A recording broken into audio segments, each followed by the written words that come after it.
At 4 a.m., under the pale glow of the streetlights, I saw her, desperate, pounding on the back window of a speeding car. At first, I thought it was a trick of the shadows, until the driver, with a sinister grin, shoved her down, and the car swerved violently. A cold dread washed over me. This wasn't just a nightmare. It was a real-life horror, unfolding before my eyes. And then, a chilling thought gripped me. What if I was the only one who could confront this darkness and save her? It was about 4 in the morning one Saturday, and I was driving to work down the interstate. I was in the middle lane, moving pretty quickly, because I was already running a bit late to work that morning. So when I noticed a car in my left mirror catching me pretty quickly, I was almost alarmed. I had to already be going like 75 to 80, so he had to be going anywhere from 90 to 100. The car quickly caught up to me. It was a gray Honda Accord Coupe. I took a look into the car, curious to see who was behind the wheel. Even though it was still dark out, I could see the driver looking back at me as he passed. Then I noticed someone in the back seat too. It was a young woman who appeared to be banging on the back window. Initially, I didn't understand. I assumed it was a girl messing with me or whatever. It's usually not a person's first instinct to assume something sinister is going on. But when I saw the driver apparently push her down under the window and the car swerve at the same time, then I knew something was wrong. That woman was trying to get someone's attention and call for help. I started to speed up a little bit and got behind them so I could keep up. I could see the driver continuously reach into the back of the car with a swinging motion. He looked to be hitting her. I could see her arms flailing in the back of the car. I was in complete shock. I was actually witnessing a kidnapping right in front of me. As I was behind them, matching their speed of about 95 miles per hour, I took out my phone and called 911. As I was on the phone, the car in front of me's brake lights lit up, and he started to slow down to a gradual stop. He definitely noticed that I saw what was going on and thought that I was following him. As much as I wanted to save that woman's life, I didn't know if the driver was armed with a gun or not, so I pulled around him and floored it. I wanted to keep behind them though, so I pulled off the next exit, but didn't go entirely up the exit ramp. I waited for the car to pass by down the highway. Then I drove over the grass and back onto the highway and began to floor it to catch up to the car, all while still talking to 911, telling them where we were, what kind of car they were in, and how fast we were going. I was easily going 90 again to catch up to them. As I caught up to the car again, going in insane speed, he noticed me again, even before I got too close. He started to brake in front of me again. I tried to go around him, but he cut me off. I had to stop. He got out from his car and started running towards my car with something in his hand, and in a panic, I threw the car in reverse until he stopped chasing me. Then I put it back in drive before he could get back in his car, and I drove quickly past him. The 911 operator told me there was a state trooper not far ahead from our location, and to just keep driving until I passed him. The man in the car behind me continued to follow me, both of us still going at an insane 90 miles per hour plus. I felt the weight of 1 million pounds released off my shoulders when the flashing blue and red lights appeared in my rearview mirror behind the car, chasing me. With me in front of him and the cop behind him, He didn't have much maneuverability, and he quickly pulled over onto the grass. I pulled over in front of him, but with at least 2 cars worth of space between us, because I still didn't know how this was about to go down. Luckily, the cop, with his gun drawn, got the guy out of the car with his hands up. By then, I got out and watched the whole thing. He was on the ground in cuffs now, laying on his stomach. Another police car showed up, and another cop entered the scene. The woman in the back of the car was let out. She was badly beaten, in tears, and extremely ecstatic to be saved, as she kept praising me for saving her life.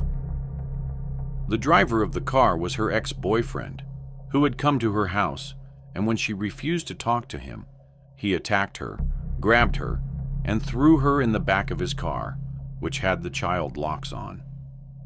It's scary to think where he might have been taking her, or what he was planning to do to her if I or anybody else didn't witness her screaming for help in the back of the car.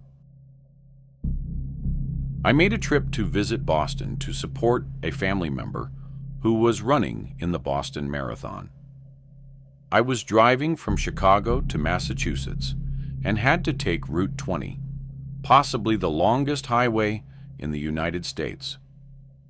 I don't much like flying, so I decided to start driving around 3 p.m. after work.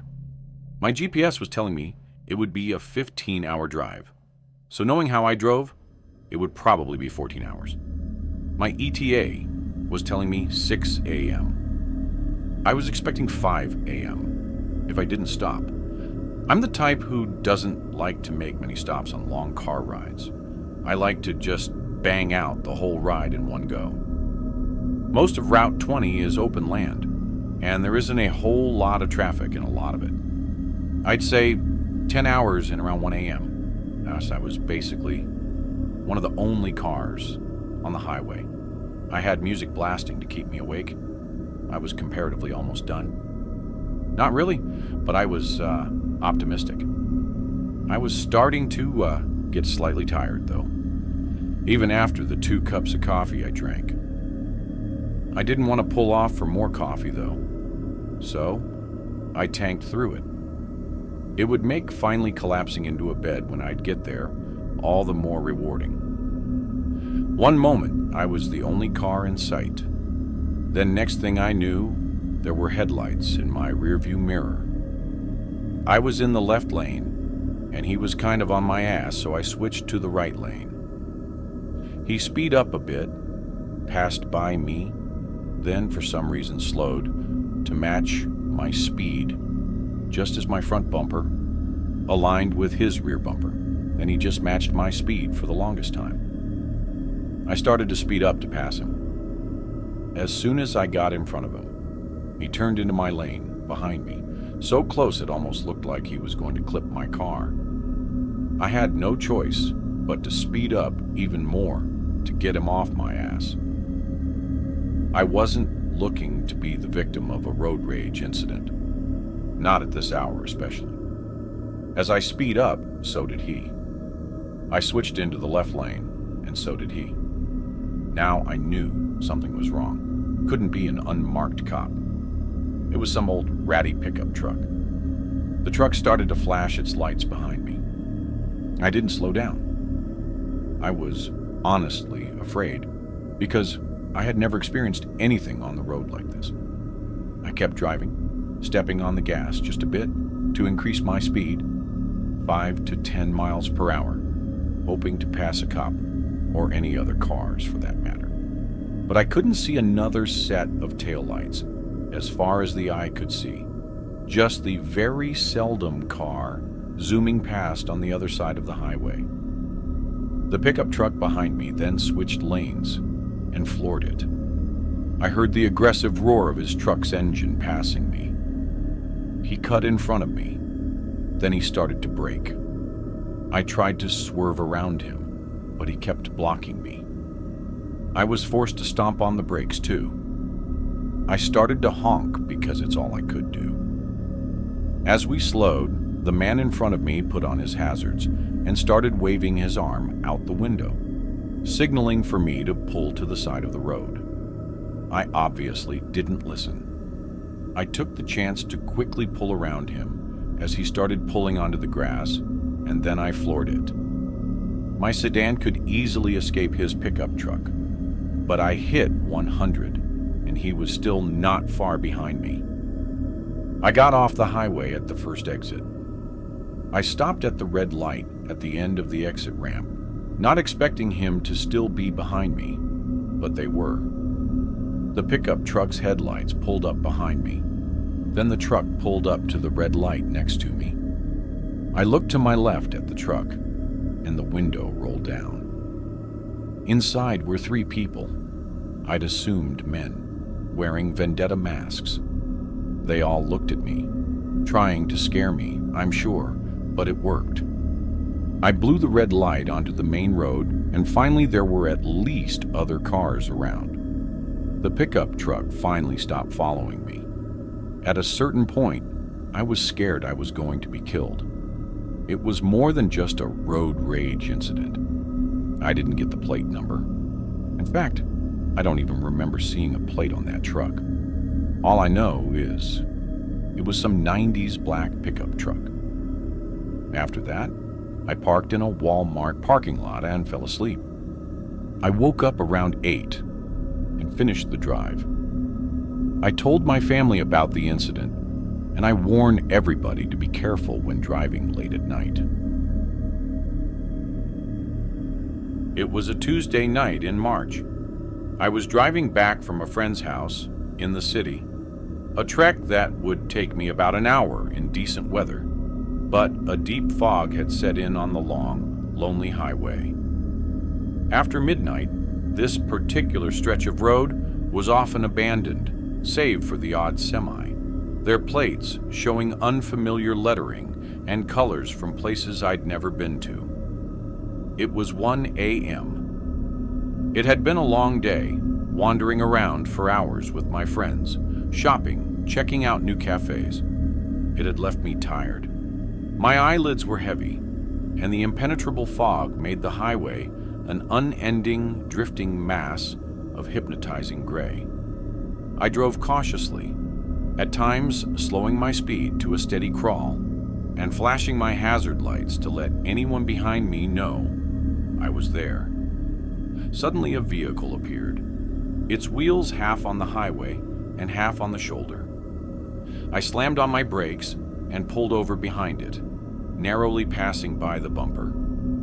My heart was beating heavily after the near miss, so I put my car into park to catch my breath behind the black sedan. I watched as the car began slowly rolling forward off the road, so it was fully parked on the shoulder.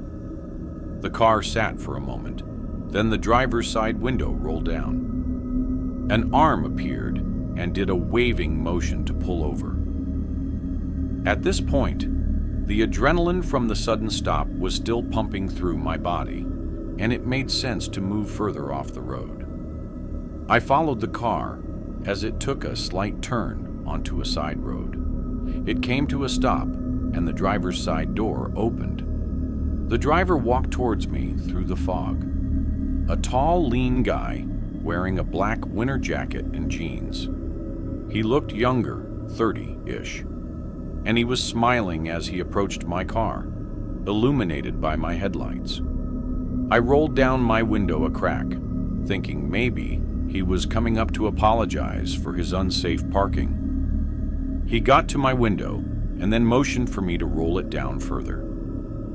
I shook my head no, feeling uneasy, and told him I would be able to hear him. He asked where I was heading, and I said home. He said the fog wasn't supposed to let up anytime soon, and that it wasn't safe to drive in. I let him know I was okay with it.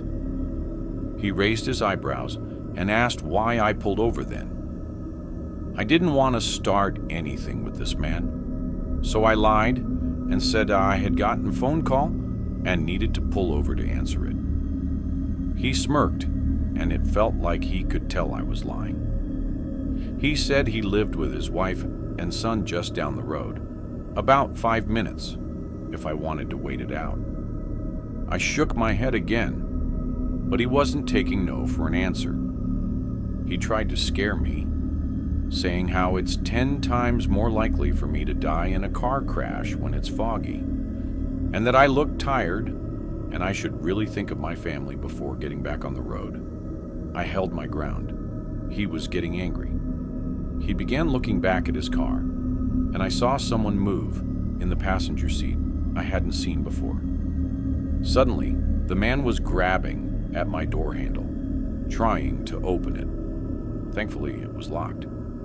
The passenger door to the car opened, and another man came running towards me with a baseball bat. I put my car in reverse, and the driver yelled something at him as I hit the gas. He took a swing at my car, but missed. Luckily, I hadn't pulled too far off the highway, but it was hard to tell where this road ended and the highway began as I backed up in the heavy fog. I turned my wheels and put my car into drive, praying there was no traffic coming up behind me. I floored it as I haphazardly merged onto the highway, not looking back. I often wonder when I'm driving that stretch of road if they tried to stop anyone else that night and what would have happened to me. Had I rolled my window down further, if you enjoyed this video, don't forget to hit the like button and subscribe to the channel for more amazing video. Turn on the notification bell so you don't miss any updates. All right, that's it for today. Take care, and I'll see you in the next one.